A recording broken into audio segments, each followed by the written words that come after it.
Hello friends, আসসালামু আলাইকুম। কি অবস্থা সবার? কেমন আছেন সবাই? আশা করি সবাই ভালো আছেন। তো চলে আসলাম নতুন একটা ভিডিও নিয়ে। আজকের ভিডিওর টপিকস তো আপনারা বুঝতেই পারছেন থাম্বনেল দেখে। তো আজ আমরা যাচ্ছি নৌকাবাইজ প্রতিযোগিতা দেখতে, যেটা আপনার অনুষ্ঠিত হচ্ছে উজিরপুর থানাধীন সন্ধ্যা নদীতে। তো আমরা অলরেডি চলে এসেছি শিকারপুর বন্দরে। অনেক বছর পরে এই শিকাগো বন্দরে আসা।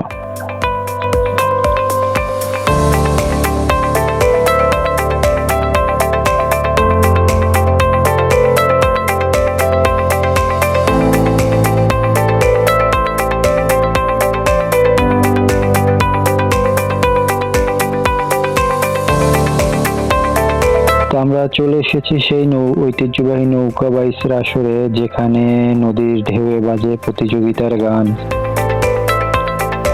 তো নৌকা বাইচ মূলত শুরু হবে শিকারপুর কলেজের সামনে থেকে আর শেষ হবে মেজর এম এ জলিল সেতুর নিচে গিয়ে, যেটাকে বলা হয় দোয়ারিকা সেতু।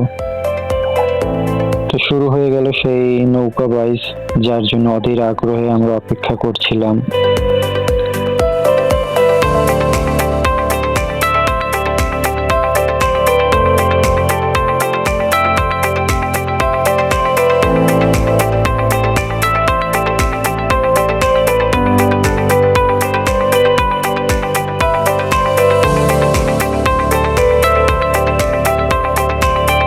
এই নৌকা বাইচের ইতিহাস শত বছরের পুরনো। প্রাচীনকালে নদী পথে চলাচলকারী মাঝিরা নিজেদের শক্তি ও দক্ষতা যাচাই করতে এই প্রতিযোগিতার মাধ্যমে।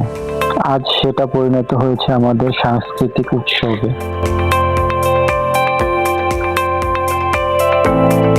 আজকের প্রতিযোগিতায় মোট 6টি দল অংশগ্রহণ করেছে। প্রতিটি নৌকায় আপনার 40 জন করে মাঝি, যাদের অক্লান্ত পরিশ্রমে নৌকাগুলো সামনের দিকে এগিয়ে যাচ্ছে। ধন্যবাদ জানাই আজকের এই অনুষ্ঠানে আয়োজন করেছেন যারা, তাদের সবাইকে। কেননা উজিরপুরের মাটিতেই প্রথমবারের মতো নৌকা বাইচ অনুষ্ঠিত হচ্ছে।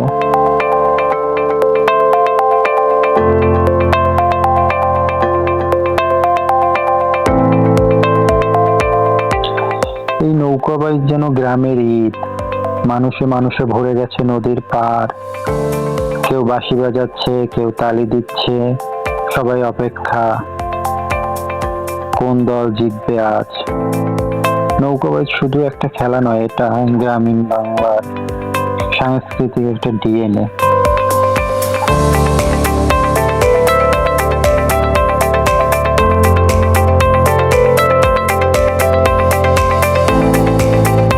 আমরা মেজর জলিল সেতুর কাছাকাছি চলে এসেছি।